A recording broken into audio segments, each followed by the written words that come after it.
Hi everybody, welcome to my YouTube Jazzy Jazz. Bonjour tout le monde.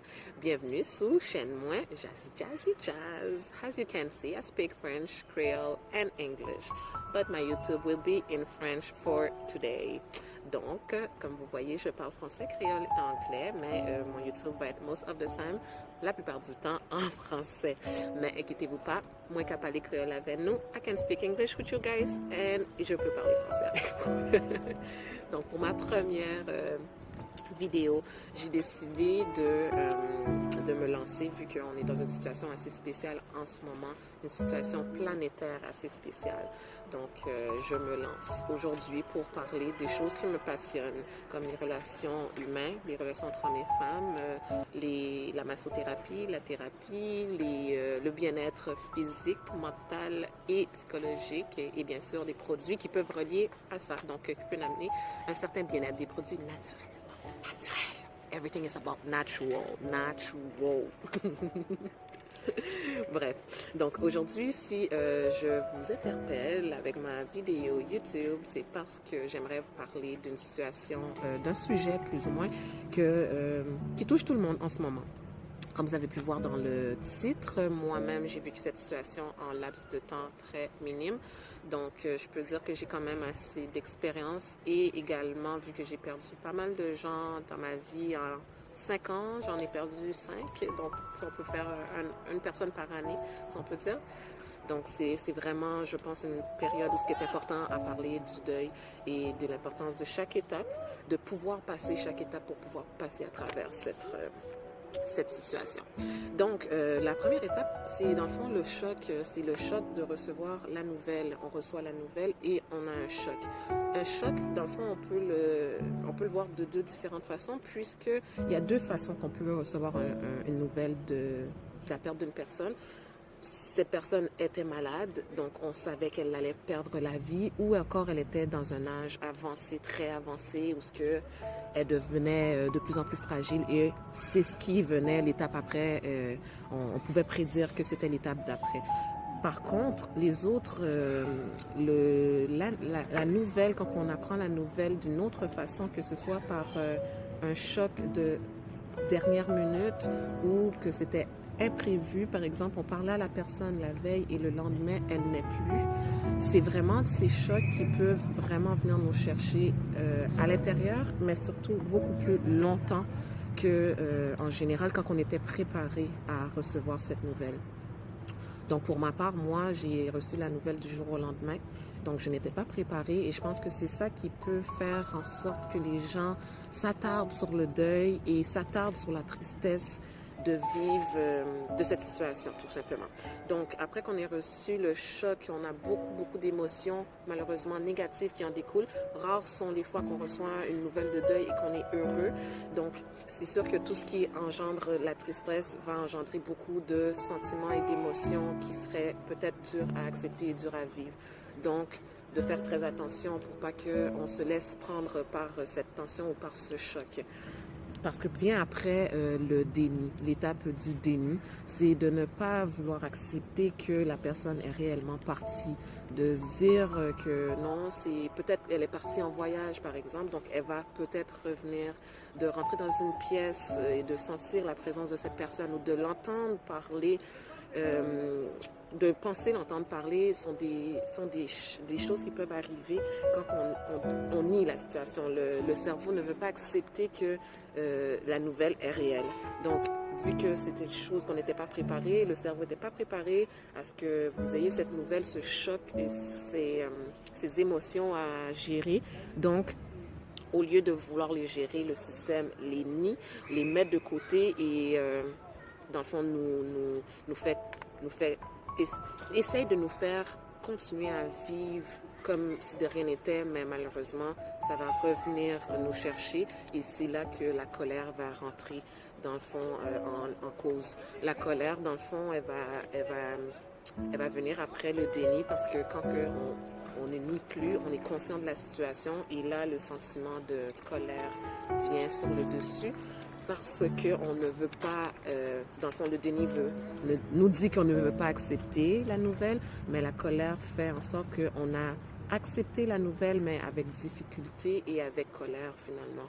Parce qu'on n'a peut-être pas fait, on n'a peut-être pas dit ce qu'on devait faire ou ce qu'on devait dire au moment opportun. Et là, c'est trop tard. Donc, on est fâché contre cette personne d'être partie, de ne pas nous avoir dit au revoir ou de nous avoir laissé. Bref, c'est un peu une colère mal placée de toute façon parce que quand on vit un deuil, quand on vit une tristesse, beaucoup d'émotions, beaucoup de sentiments font surface qui n'ont pas nécessairement lieu d'être. Donc, la colère peut venir jouer sur vos émotions, mais ne pas laisser la colère changer vos émotions ou surtout transformer une tristesse en colère n'aidera pas votre cheminement du deuil. Donc, d'accepter que la personne est partie, d'accepter ce qu'il est arrivé et que c'était pas la décision non plus de la personne. Donc, d'être en colère, qu'importe la raison pour laquelle on pourrait être en colère, nous aidera pas et va pas non plus aider votre cheminement qui pourra se retarder de plus en plus. Donc, si on passe cette étape de colère, vient la dévalorisation. Donc, on veut pas être en colère, alors on dévalue, si je peux dire ça, on dévalorise, excusez-moi, dans le fond, nos émotions, la situation. On se dit, bon, ben, c'est pas plus grave, bon, elle était malade, donc c'est normal, ou tout le monde meurt. Donc, des phrases pour s'encourager, mais en même temps pour dévaloriser la situation comme si qu'elle n'était pas si grave que ça. Donc, cette situation, cette émotion, cet état d'âme-là également est quelque chose qui ne faut pas rester trop à l'intérieur parce que la situation est arrivée, les émotions sont là, les sentiments sont là, il faut juste y faire face pour ne pas qu'elles reviennent plus tard et qu'on soit 2 fois plus en colère ou qu'on vive le deuil dans le fond des années plus tard et qu'on recommence le cheminement. Donc, d'accepter la situation telle qu'elle, de ne pas la dévaloriser, mais non plus de ne pas donner plus d'importance qu'elle est. Pas pour dire que c'est pas important quand une personne décède, mais de ne pas arrêter de vivre non plus parce que la personne est partie, parce que plusieurs pourraient dire oh, je suis fâchée, je veux partir aussi, ou je suis fâchée, qu'importe la raison pour laquelle vous êtes fâché, mais de pouvoir passer au-delà de cette colère, ça, c'est vraiment la chose à faire. Par après, la colère, dans le fond, à passer à travers la dévalorisation, excusez-moi, c'est quelque chose, c'est la meilleure chose à faire. Donc après la dévalorisation, on a les sentiments dans le fond de le déni, la dévalorisation, le regret, des sentiments négatifs. Vient là le regret. Donc le regret, c'est vraiment l'étape qui va nous aider à aller dans les étapes positives. Donc, le regret, c'est vraiment la dernière courbe. Si on fait comme ça, là, il y a une courbe pour le deuil. Donc, ça commence ici et le regret, c'est dans la courbe vraiment le plus fort. Et après, ça remonte. Le regret, c'est vraiment un sentiment, une émotion que, moi, je pourrais dire le pire, bien plus pire que la colère. Parce que le regret, il peut en couler beaucoup, beaucoup, beaucoup. Et plus on regrette, plus on ne passera pas les prochaines étapes, à l'autre étape, et plus on va vivre le deuil, encore une fois. Donc, dans le fond, le regret, c'est comme tout le monde. Hein, la personne est partie, on regrette de ne pas l'avoir dit « je t'aime » avant, on regrette de ne pas l'avoir serré dans nos bras plus souvent, de ne pas avoir été présent. Donc, on regrette plein de choses qui, malheureusement, ne vont rien changer aujourd'hui puisque la personne n'est plus. Donc, si on le vit en ce moment, c'est juste de se dire, regarde, je ne peux pas regretter ça, tout le temps, pour tout le temps, puisque la personne n'est plus. Et que pour se faire pardonner, souvent, on a besoin que la personne nous dise « je te pardonne » ou quoi que ce soit. Mais vu que la personne n'est plus, ça va être très difficile qu'elle vous dise « je te pardonne ». Donc, c'est à vous de vous pardonner. C'est à vous de retirer ces regrets que vous avez à l'intérieur de vous pour accepter d'avancer, accepter de cheminer vers la guérison et surtout vers l'acceptation de la situation du fait que vous êtes en deuil, que vous avez perdu quelqu'un de cher. Il y a d'autres étapes jusqu'à l'acceptation de la situation et je reviendrai avec les autres étapes une prochaine fois. Mais ce que je voudrais vous raconter un petit peu l'histoire, moi, personnellement, ce que j'ai vécu. Donc, pour ma part, j'ai perdu ma mère et mon père dans la même semaine.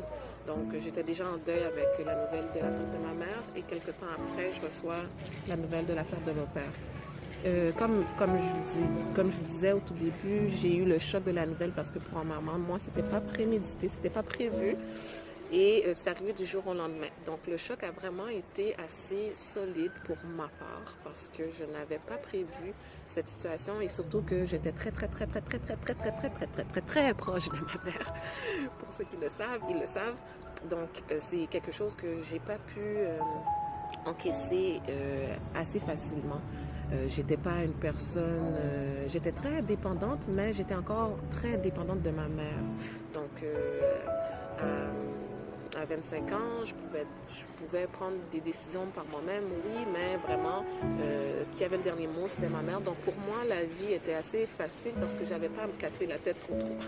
Donc quand que j'ai vécu cette perte et que je me suis rendu compte que maintenant, je dois vivre certaines choses et que je dois les accepter, les assimiler, ça a été quand même assez dur vu qu'après... comme je vous disais au tout début, j'ai nié la situation, j'ai nié que ma mère n'était plus et que je devais accepter son départ. Pour moi, c'était impossible parce que quand je rentrais à la maison, j'entendais sa voix ou des fois je faisais à manger, je sentais son odeur. C'était vraiment quelque chose que je ne pouvais pas accepter. Je pense que ça m'a pris 1 an et plus à accepter juste la deuxième étape du deuil et il y en a 8. Donc, ça m'a pris beaucoup de temps à accepter que ma mère ne soit plus. Et par la suite, je peux vous dire que c'est vraiment le temps qui fait qui fait la guérison. Mais je peux dire aussi que pour ma part, c'est ma foi. C'est Dieu qui m'a aidé à passer au travers avec les prières, avec les positive quotes, pour me rappeler que je suis ici pour une raison et que si ma mère est partie, c'est pour une raison également. Tout le monde a son cheminement, tout le monde a son laps de temps à vivre sur Terre et que je ne devrais pas être en colère, vu qu'après le déni, c'est la colère. Donc oui, j'ai été en colère, moi également, contre moi beaucoup plus, de ne pas avoir été assez présente pour elle, de ne pas avoir... Ce qui rentre encore aussi avec le regret, dans le fond, c'est de ne pas avoir été disponible pour elle assez longtemps, malgré que je lui disais je t'aime assez souvent, mais je ne l'ai pas dit autant que j'aurais voulu, donc les regrets sont quand même venus. Puis j'ai vécu aussi j'ai dévalorisé après avoir été en colère, j'ai dévalorisé la situation, disant que c'est pas si grave. Donc je me disais faut que j'oublie, parce que ça faisait plus d'1 an et même plus de 2 ans, bref. Mais toutes ces étapes, j'ai pu les traverser, comme je disais, à cause de ma foi, à cause de Dieu et à cause des positive quotes, des notes positives que je me disais, que je lisais pour m'encourager à avancer, pour m'encourager à ne pas me décourager finalement et à avancer positivement. Parce que lorsqu'on perd un être cher, on se dit souvent que j'aimerais mieux partir avec cette personne. Ou quand on imagine sa vie sans cette personne, c'est quasiment impossible. Donc, pour ma part, moi, je peux dire que ça fait 6 ans aujourd'hui. Puis malheureusement, je ne parle pas trop de ma situation avec mon père puisque je n'étais pas trop proche, mais je ne l'ai pas trop connu non plus. Mais c'est quand même un choc que j'ai eu. Puis, on peut dire qu'à chaque année, après, j'ai perdu un oncle, une tante, une marraine.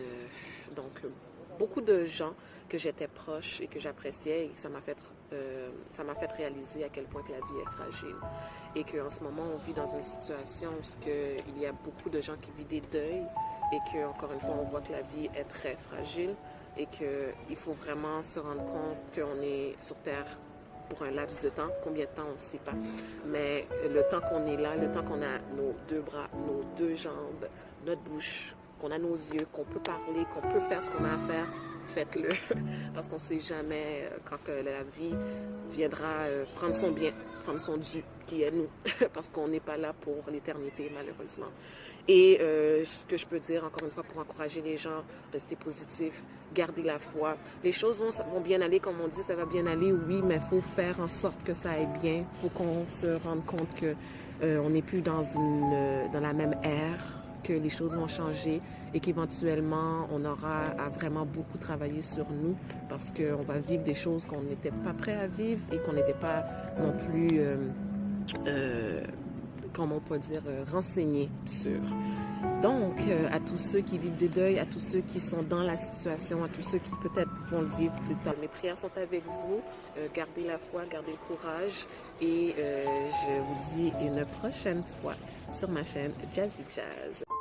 Je dédie cette vidéo à ma très chère mère. Sous tes emails, you can subscribe, like or comment. The second part is coming soon, so stay tuned. Jazz.